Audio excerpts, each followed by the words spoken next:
আসসালামু আলাইকুম রহমতুল্লাহ। আশা করি আল্লাহ তাআলার অশেষ রহমতে আপনারা সবাই ভালো আছেন। হজরত আয়েশা রাদিয়াল্লাহু তাআলাহা রাসূলুল্লাহ সাল্লাল্লাহু আলাইহি ওয়াসাল্লামকে ভালোবাসতেন, আর তাই আয়েশা রাদিয়াল্লাহু তাআলাহের প্রতি রাসূলুল্লাহ সাল্লাল্লাহু আলাইহি ওয়াসাল্লামের ছিল খুবই গভীর আগ্রহ। এক রাতে রাসূলুল্লাহ সাল্লাল্লাহু আলাইহি ওয়াসাল্লাম আয়েশা রাদিয়াল্লাহু তাআলাহের কাছ থেকে বের হলেন। এই কারণে আয়েশা রাদিয়াল্লাহু তাআলাহা রাসূলুল্লাহ সাল্লাল্লাহু আলাইহি ওয়াসাল্লামের উপর ঈর্ষান্বিত হয়ে গেলেন। কিন্তু কিছুক্ষণ পরে রাসূলুল্লাহ সাল্লাল্লাহু আলাইহি ওয়াসাল্লাম ফিরে আসলেন। ফলে আয়েশা রাদিয়াল্লাহু তাআলাহা যা করছিলেন তা প্রত্যাখ্যান করলেন। তখন রাসূলুল্লাহ সাল্লাল্লাহু আলাইহি ওয়াসাল্লাম বললেন, হে আয়েশা, তোমার কি হয়েছে? তুমি কি ঈর্ষা করছো? তখন আয়েশা রাদিয়াল্লাহু তাআলাহা বললেন, আমার কি হলো যে আপনার মতো মানুষের উপর আমার জন্য ঈর্ষা করা কি ঠিক হবে?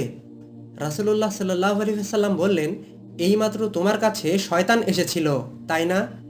আয়েশা রাদিয়াল্লাহু তাআলাহা বললেন, হে আল্লাহর রাসূল, আমার সাথেও কি শয়তান আছে? রাসূলুল্লাহ সাল্লাল্লাহু আলাইহি ওয়াসাল্লাম বললেন, হ্যাঁ।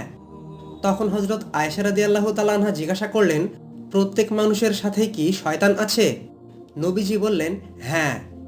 এরপর আয়েশা রাদিয়াল্লাহু তাআলাহা আবার জিজ্ঞাসা করলেন, হে আল্লাহর রাসূল, আপনার সাথেও কি শয়তান আছে?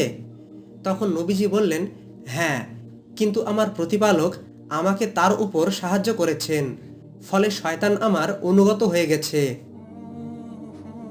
হযরত আয়েশা রাদিয়াল্লাহু তাআলার একটি বর্ণনা থেকে জানা যায়, তিনি বলেন, একদিন সকল মহিলা একসাথে উপবিষ্ট ছিলেন। এমত অবস্থায় রাসূলুল্লাহ সাল্লাল্লাহু আলাইহি ওয়াসাল্লাম আমাদের কাছে অনুমতি চাইলেন, যার কিছুক্ষণ পূর্বে পবিত্র কোরআনের আয়াত অবতীর্ণ হয়। সেই আয়াতটি হচ্ছে, আল্লাহ তাআলা রাসূলুল্লাহ সাল্লাল্লাহু আলাইহি ওয়াসাল্লামকে বলেছেন, আপনি আপনার স্ত্রীদের মধ্যে যাকে ইচ্ছা পৃথক রাখতে পারেন এবং যাকে ইচ্ছা কাছে রাখতে পারেন।